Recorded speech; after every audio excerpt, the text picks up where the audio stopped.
عمران خان بانی P T I کی پیشی لائیو نشر نہ ہونے پر پی ٹی آئی ہوئی برہم، نامعلوم وجوہات پر نشر نہ ہو سکی لائیو کوریج نشریات پی ٹی آئی کے بانی عمران خان کی۔ عمران خان جو گزشتہ سال اگست میں 3 سے 4 مقدمات میں اڈیالہ جیل میں بند ہے، پہلی مرتبہ کسی مقدمے یا کسی ذاتی وجوہات پر انہیں کیس میں ویڈیو لنک کے ذریعے دکھایا گیا۔ 9.5 ماہ بعد پی ٹی آئی رہنماؤں نے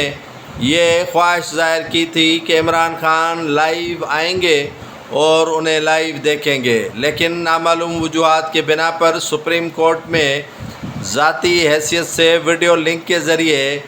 عمران خان کا بیان لیا گیا اور سپریم کورٹ آف پاکستان کی جانب سے 5 رکنی لارجر بینچ کی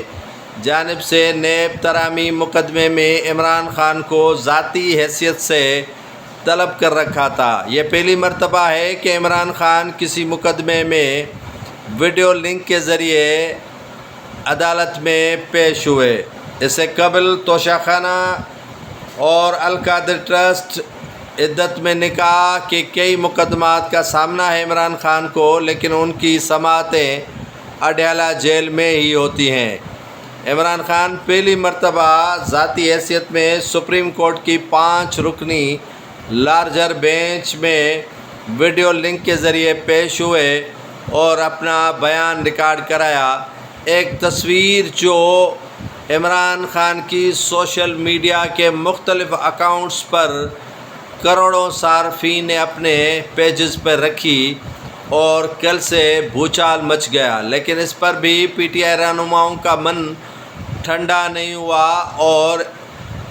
سپریم کورٹ آف پاکستان کے چیف جسٹس کو تنقید کا نشانہ بنا رہے ہیں۔ قاسم سوری نے کہا کہ اگر آپ کو ڈٹ کر کسی معاملے کا سامنا نہیں کرنا آتا تو آپ پیچھے ہٹ جائیں۔ سپریم کورٹ آف پاکستان کی جانب سے نیب ترامیم پر فواد چودھری نے کہا کہ یہ معاملہ حل ہو چکا ہے۔